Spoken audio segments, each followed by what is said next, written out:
My name is Christie Arkovich, and I'm an attorney that has a small firm in Tampa, Florida.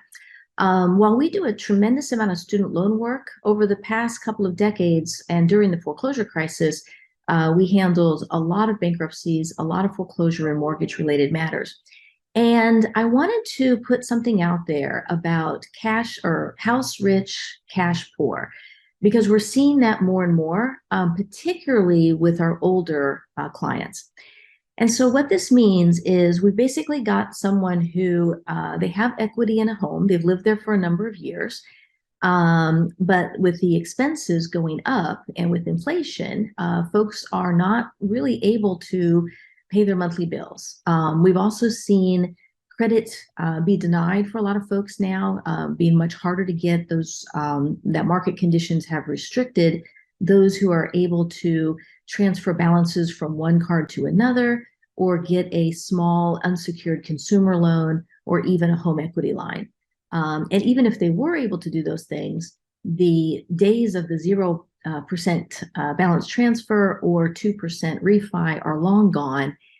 In fact, I spoke with a friend yesterday, and this is someone who makes good money. He had a tremendous amount of equity in a former mortgage that he had on his condo.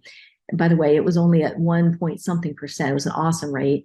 But he went ahead and purchased something new for him, a used home, very nice home in St. Petersburg. And his new rate was 6.9%. And as you know, that's pretty high. Our anticipated place where we think that the Fed may end up is rates somewhere in the 4 and 5s long term for mortgages. But there's going to be a time period where they're going to get in the 6s and even 7s perhaps until we get there. And so what happens if you have, or if you have a relative or a colleague or something that has equity in a home, but they're sort of trapped, basically. They're house rich and cash poor.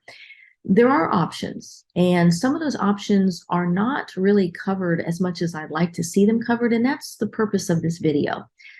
Because a lot of things, well, a lot of people, they first go to, well, just sell the house, do a refinance, take some equity out in a HELOC.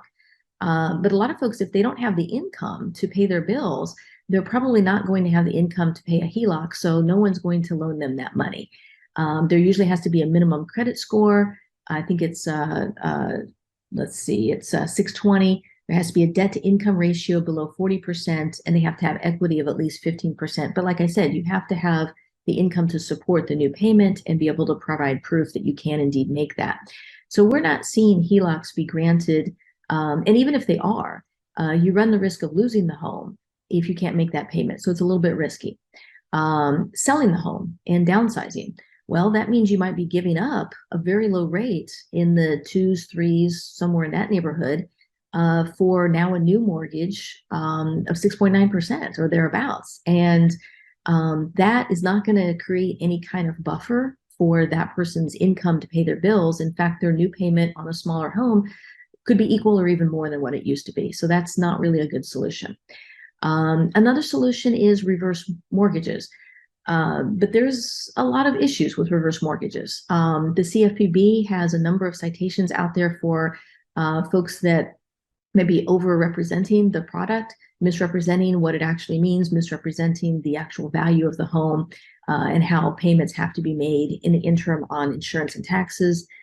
There's also issues with insurance and hurricanes here in Florida that are going to play a role there. And a lot of folks are just afraid of reverse mortgages. They know, and they've heard of higher fees. It's something that you really need to have someone look at that contract, make sure that you understand what you're agreeing to sign up for.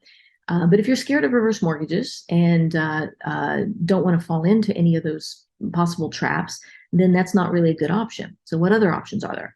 Well, you can do a loan modification. Sometimes that will work if you can show an existing income to pay a certain percentage of the home mortgage. We have found, and we've done hundreds, if not thousands, of loan mods over the last decade. We've found that we can get them in state court. We can get them directly with the lenders without having a court action at all, or we could get them in a bankruptcy. We actually have had a bit more success in getting them successfully approved in a bankruptcy, namely a Chapter 13. And I think the reason why is because our case law requires that the banks act in good faith. And we have an avenue that if the loan mod is denied or it's higher than what we anticipate it should be under the programs that are out there, we have a judge that we can go to and we can present, well, here's what Fannie's rules are. Why is this deviation purportedly necessary according to the creditor? And we have certain good faith standards that we can point to if we run afoul of, if we think the other side has run afoul of those rules. And we also have sanctions available to us. We don't have any of that. We don't have discovery. We don't have any of that, just dealing with the lender directly. We do have appellate type, appeal and review type procedures. We have error procedures. So there are things that we can do directly with the lender or in state court to avoid a bankruptcy if it makes no sense to file. And we certainly don't push people in bankruptcy just for that one reason. We generally will file a bankruptcy for someone when there's a few different problems and it handles more than one, obviously. But let's say that's not for you, okay? Well, now we're down to, there's some slightly unusual options that are particularly good for older folks. One of them might be that mortgage that you have has value. It's 1%, 2%, or 3%. You may want to age in place in your home, stay there as long as possible, but yet you can't afford your mortgage payment. There are companies out there that will basically buy your home and do so with a ladybird type deed, which means you would have a life estate that you continue to live in that home as long as you require, as long as you're able. And eventually that home would go to the other person on the deed. So that's an option.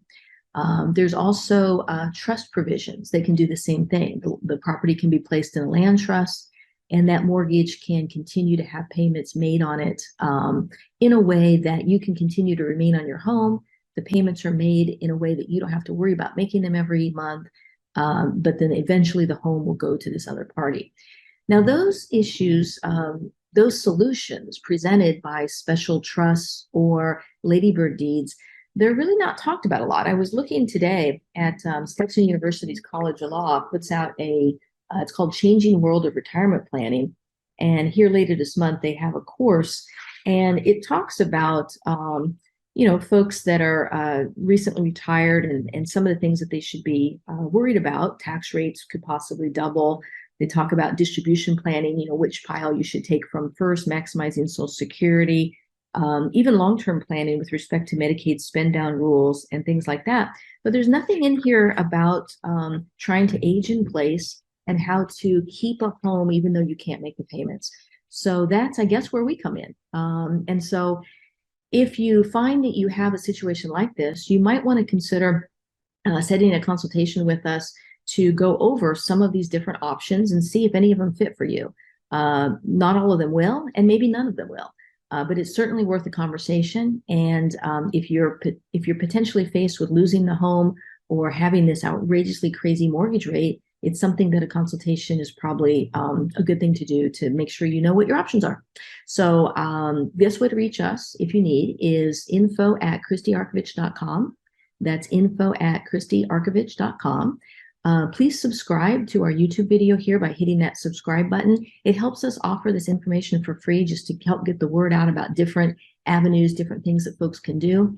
Some of it you can do yourself. Some of it you may want to run what you want to do by someone, and sometimes you might want to have a professional handle it for you, us or an accountant or something like that. And then you can also reach our office by phoning 813-258-2808. Again, it's 813-258-2808. We do have a blog also on our website that I publish a lot of things regarding mortgages, foreclosures, bankruptcy, and in particular, a lot regarding student loan issues. So feel free to take a look through those blogs. You can see some information that might be helpful as well. Hope you all have a great day. And again, this is Christie Arkovich from Tampa, Florida. Thank you so much.